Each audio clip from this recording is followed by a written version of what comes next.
couple good runs in network marketing. So I had a little bit of money to live on for a while before I decided to start a new venture. Mm-hmm. And I thought, hey, you know what? I'm just going to start writing.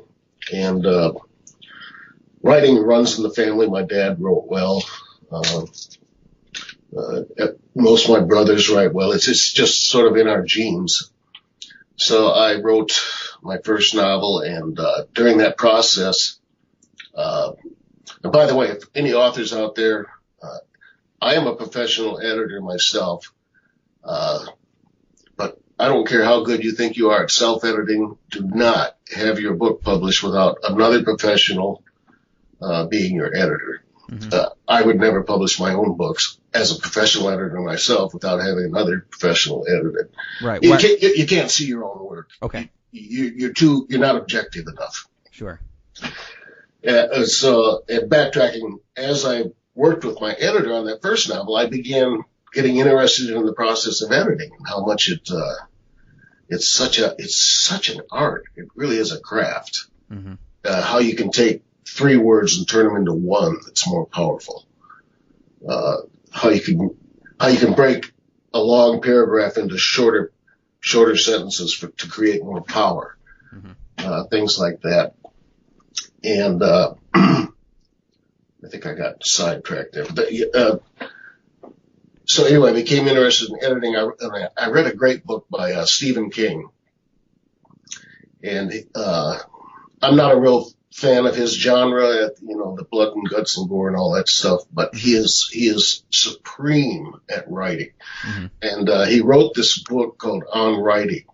And the first half is sort of his autobiography. The second half is he explains, I call it the King's English, mm-hmm. How to, and his method of self-editing is par excellence. I learned a lot from that book. And by the time I wrote my second novel, I worked with another great editor, and by then I was in love with editing. And like I said, the books did okay, but I couldn't live on the royalties. But I make a pretty good extra income now as a professional editor. Mm-hmm. Well, wonderful. So what's interesting now is you had a few entrepreneurship opportunities, and then kind of worked into writing, and now you've launched this new venture. That's kind of a mashup of both of those. So tell me about Publishing for People. What is it about, and why did you want to start this new company? Okay, well, I mentioned earlier that a friend of mine, Billy Lonis, who I had edited a book for, contacted me with this idea. Mm-hmm. But he's a brilliant, inventive thinker. And in fact, he claims, and I see no reason to, he's a very honest, sincere, authentic kind of guy. He claims to actually have invented the ever ready bunny, mm-hmm. the bunny that never stops. Yes, the Energizer bunny. Yes, that idea was stolen from him. Really? He submitted it, and he submitted it, and I had it copywritten, and they took it. Wow! And never paid him a penny. But anyway, he's an inventor, and he thinks of great business ideas, and he came up with this idea for a website that would promote little known but worthy up-and-coming struggling artists, mm-hmm. musicians, musical groups, book writers, artsy filmmakers, that sort of thing. Yeah. And the idea was that we would put them on this website for free, okay? No charge for publishing you. And then we would ask the people to come onto the website, via social media. Let's say you just wrote a book and you put it up on our site. Mm-hmm. You get a author ID link from Publishing for the People, and you spread it out on Facebook, Twitter, Instagram, whatever. Tell people to go check out your book. Well, for a $10 donation, they can download your ebook, mm-hmm. and they get a Publishing for the People ID, and then they can invite other people to the site, and they earn points for doing this. Okay. And we have this whole point system built into a social network within the website. It's kind of like Facebook. You can make a post, but you earn points for making a post. The more likes you get, the more points you earn. You write a review of a work of art, you get points. Anyway, points. And then we give back to the people a percentage of the revenues raised for helping us promote the artists. Mm-hmm. So this incentivizes people to come to the website and promote these little known artists. They get these fresh new ebooks and CDs, DVDs that they probably never would have heard of before. Mm-hmm. The artists, usually like a musical group, usually has a local following, a fan base, friends and everyone. Those people go on the site. They can promote your book, your CD for you, earn points and win cash prizes, 20, 40, 60, all the way up to $1,000 we pay back to the people for promoting their artists. So, and this has never been done before. An idea where a publishing company gives back to the people, not just, what they purchased. And in our case, it's not a purchase, it's a donation. But, we allocate like 20-25% of revenues as prizes given back to the people that do the most talking up of our website. Sure. And we also, we're not like the big publishing companies' house. We're not egregious at all. 40% of all revenues raised go directly back to the artists. So, and also we give to charities. 10% of all revenues raised goes to charities. The people who are participating in the program, they can vote on the charity of their choice. Mm-hmm. The charity gets the most votes, gets the donation. And this is how I wanted to talk about a win-win-win-win situation, because I've heard of win-wins and even win-win-wins, but this is a 4-way win. Mm-hmm. Why? Okay. How is it a 4-way win? Publishing for the people, and by the way, 4 is publishing spelled out the number 4, okay. The people. Publishing for the people. 4 stands for the win-win-win-win.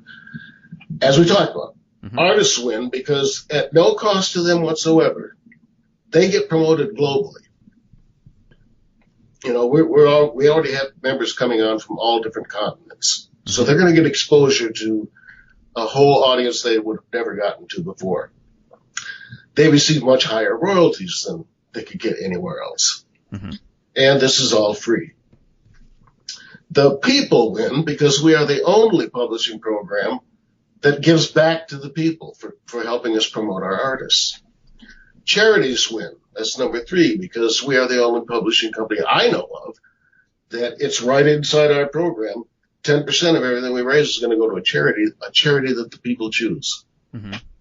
And last of all, of course, we win. We keep 14% of all revenues, which is hardly greedy compared to, most big publishing companies. So mm-hmm. It's a win-win-win-win. Artists win, people win, charities win, we win. Wonderful. How long has your company been in business? Well, we tried to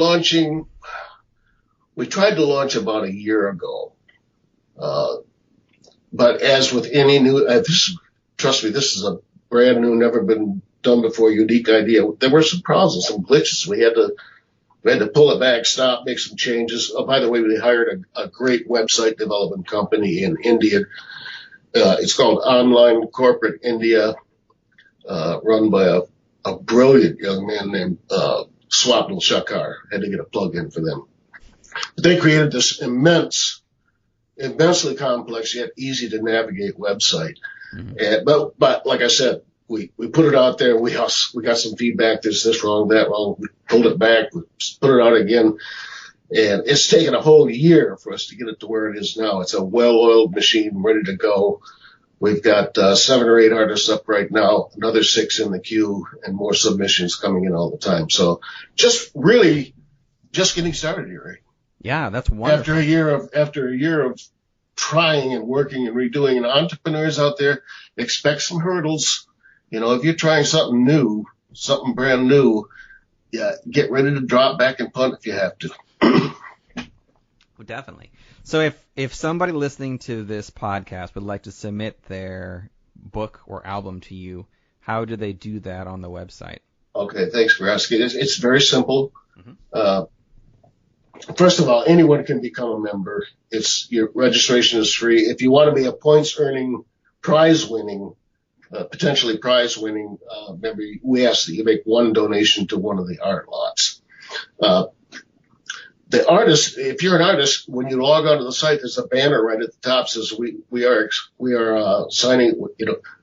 Are you an artist? Please click here if you'd like to become a Publishing for the People artist. You click there, it takes you to an artist sign up page. You fill it out, agree to send us a sample of your work. Obviously, we have to review your work. We can't just put anything up. It has to be good. Mm-hmm. Okay. But if we accept you, then we send you a contract. And by the way, our contract is non-exclusive. Your artist retains full rights to their works. You can still self-publish. You can go on Amazon if you want. Mm-hmm. This is just a free, no strings attached, extra promotional opportunity for you. And if you happen to miss that and go to another page, there'll be a pop-up that comes up. Says, "Are you an artist? We want to help you. Click here." So you can't miss it if you're an artist. It's Perfect. Easy to do. Perfect. Well, it sounds like a fantastic site. So with your years of experience in multiple fields, what are some things that you've learned about starting your own company or entrepreneurship that has really helped you along the way?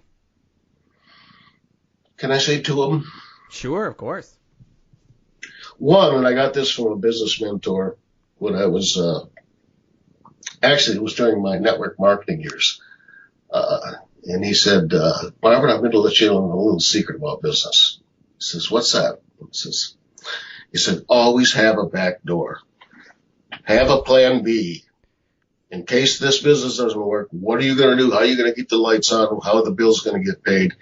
If this venture doesn't work, and God help us, we hope it does, but have plan B in mind." The other one I want to say is to people who are building a business and is starting to become successful, for God's sakes, capitalize the company before you start elevating your lifestyle. You need to start stock money away and have enough money in the bank so you can operate for at least one full year without any revenue coming in. Lights stay on, employees get paid, the bills are paid. Once you get to that point and you are well capitalized, then sure, enjoy the fruits of your labor.